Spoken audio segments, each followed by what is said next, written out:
A partir do momento que eu estabeleço um objetivo, como que eu vou saber que esse objetivo realmente foi atingido? Que evidência que eu vou ter na aula, ao final da aula, que eu vou poder, de alguma forma, mensurar isso?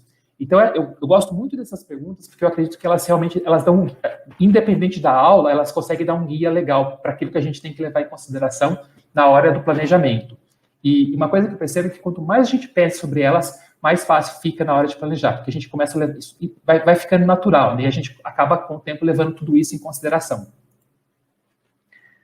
O segundo ponto que eu escolhi aqui para discutir com vocês é a respeito de definir os objetivos, que a princípio pode parecer simples, mas não é tão simples como parece.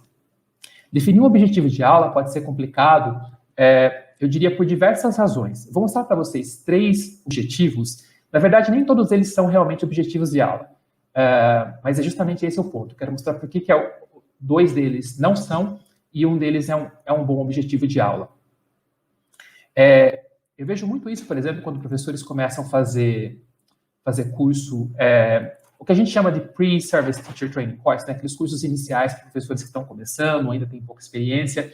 E na maior parte desses cursos, o professor tem que realmente escrever um lesson plan, né? Porque esse lesson plan é como se fosse um documento, na verdade é um documento, né?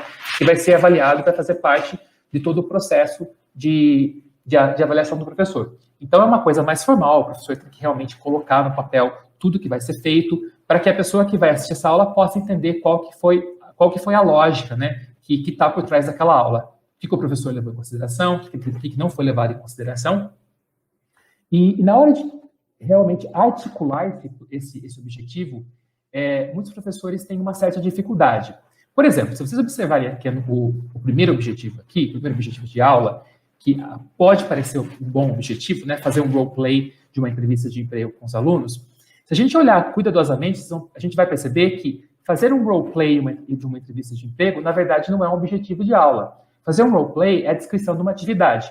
Então, se eu colocar, por exemplo, que o meu objetivo de aula é fazer, embora tenha um lado positivo aí, porque os alunos vão ter a oportunidade de praticar, né, uma entrevista de emprego, mas o roleplay é simplesmente uma atividade. Então, ele não pode ser, por exemplo, o meu objetivo final de aula.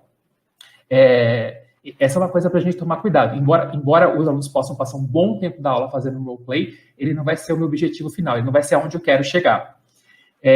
O objetivo número 2, ensinar Going To, né, que é uma estrutura do futuro, para falar de planos futuros, é até muito comum ver isso, né, professores escrevendo, vou ensinar o Present Perfect, vou ensinar o Present Continuous. O problema com esse objetivo, por exemplo, é que ele está sendo escrito da perspectiva do professor. Então, eu estou falando, por exemplo, o que eu, no caso, né, vou fazer como professor, mas não estou dando nenhuma informação do que os alunos vão estar fazendo. E eu acho sempre legal, quando a gente for pensar no objetivo de aula, tentar articular esse objetivo, não da perspectiva do professor, mas da perspectiva do aluno. Porque se eu falar o que eu estou fazendo, tá, eu sei exatamente o que eu vou fazer, mas a questão é, o que os alunos vão estar fazendo para atingir esse objetivo? Então, se a gente comparar o terceiro objetivo, ao final da aula, os alunos serão capazes de escrever um pequeno post expressando suas opiniões sobre redes sociais, e já estou deixando bem mais claro o que os alunos vão estar fazendo ao invés do que eu estou fazendo. E esse é um problema muito comum, né, em cursos iniciais, conseguir articular esses objetivos da melhor forma possível, sempre colocando o aluno como no centro da aula, né, para que a aula seja focada no aluno, nos objetivos do aluno, e não da perspectiva do professor. E um outro desafio comum também é pensar, por exemplo, em como que a gente vai fazer. Lembra que uma das perguntas era sobre conseguir, de alguma forma, mensurar ou evidenciar o progresso do aluno, né? Aqui a gente tem 2 objetivos e um deles é melhor do que o outro. O primeiro objetivo fala que, ao final da aula, os alunos terão entendido um texto sobre os prós e os contras das redes sociais. De novo, à primeira vista, não parece até ser um bom objetivo. Eu diria que o problema com esse objetivo, por exemplo, se a gente articula ele dessa forma, os alunos terão entendido, pode ser um problema para a gente conseguir mensurar isso, para a gente conseguir perceber progresso, porque os alunos terão entendido, o verbo entender implica um processo mental, e é difícil para a gente conseguir mensurar um processo mental. Então, ao invés, por exemplo, de os alunos terão entendido, é legal tentar pensar em como colocar isso de uma outra forma que vai facilitar para a gente, né, como professores, perceber se esse objetivo foi atingido ou não, de uma forma um pouco mais concreta, um pouco mais tangível e não tão abstrata como os alunos terão entendido sem especificar como. No objetivo da letra B, ao invés de entendido, tem no final da aula, os alunos irão demonstrar que entenderam. Então, percebam que já teve uma mudança de verbo aqui, né? Eu fui do entendido, que é uma coisa mais abstrata, para uma coisa um pouco mais concreta, que é o demonstrar. Que entenderam o artigo sobre os prós e contras das redes sociais, respondendo perguntas com foco em compreensão geral e informações específicas. Então, é legal que eu vou conseguir perceber se houve essa compreensão ou não, através de perguntas que vão me mostrar o quanto os alunos entenderam. Então, eu vou conseguir perceber isso de alguma forma. O processo deixa de se tornar tão abstrato e se torna um pouco mais concreto. E não só o verbo demonstrar, com certeza tem outros verbos que a gente pode usar também, né? Como praticar, ler, escrever. Eu acho que o mais importante é quando, mesmo que nós não escrevamos o lesson plan, mas é interessante pensar mentalmente o que eu vou fazer para conseguir que o aluno me dê alguma evidência de que houve aprendizado, né? Para aquilo não ficar muito no achismo, na subjetividade ou no plano mental, para que eu tenha algo mais concreto em mãos. E uma estratégia que eu gosto bastante na hora de pensar no qual vai ser o objetivo da aula, tem um acronym em inglês que a gente usa quando principalmente em cursos de formação de professor, né? Que é o SMART. E cada letrinha aqui, vai ter um significado, né? Vai representar alguma coisa, uma ideia que a gente pode tentar levar em consideração na hora de pensar no nosso plano de aula. Então, pensando num plano de aula, é interessante que esse plano e objetivo, né, como a gente está falando, seja o mais específico possível.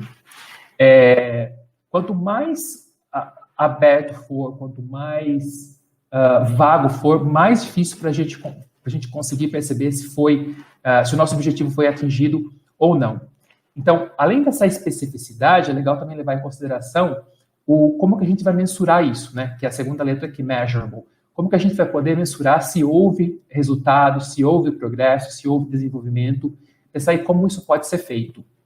Um outro ponto a ser considerado é a questão de achievable. Então, a minha meta é uma meta que pode ser realizada, realizada em uma hora de aula, por exemplo, ao contrário, por exemplo, de uma meta que é super ambiciosa, que eu não vou conseguir atingir, por exemplo, em uma hora, e essa aula vai acabar sem o aluno ter conseguido atingir aquele objetivo que eu defini a princípio, né? Então, é sempre bom pensar o que dá para fazer em uma hora de aula, em 2 horas de aula, para realmente conseguir chegar ao final dessa aula e atingir o objetivo que nós determinamos.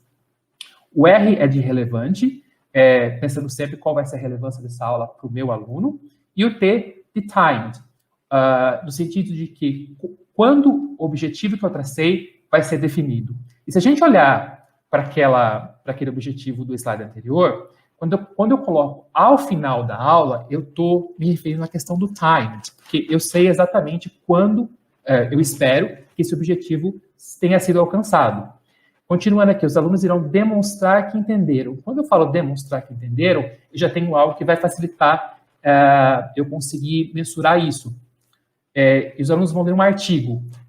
Perceba que não é um qualquer texto, é um texto específico. E isso vai acontecer através de perguntas de compreensão geral e informações específicas. Os alunos vão responder tipos de perguntas específicas. Então, isso me ajuda a deixar o meu objetivo o mais específico possível para eu conseguir garantir que ele foi atingido. Relevante em termos de tema. Eu acredito que discutir, por exemplo, os prós e os contras de redes sociais é um tema extremamente relevante para os meus alunos. Então, cada letrinha aqui está com... Eu coloquei cores aqui correspondentes para que a gente possa perceber aqui que na hora de articular esse objetivo de aula, dá para incluir todos esses elementos. A questão de ser específico, de ser mensurável, de ser realizável é uma palavra estranha, né? Relevante e que possa ser atingido num período determinado de tempo. Então, eu gosto bastante de usar esse acronym para me guiar, né, na hora de definir os meus objetivos, para eu conseguir incluir todos esses itens. Gostaria de fazer uma perguntinha para vocês agora.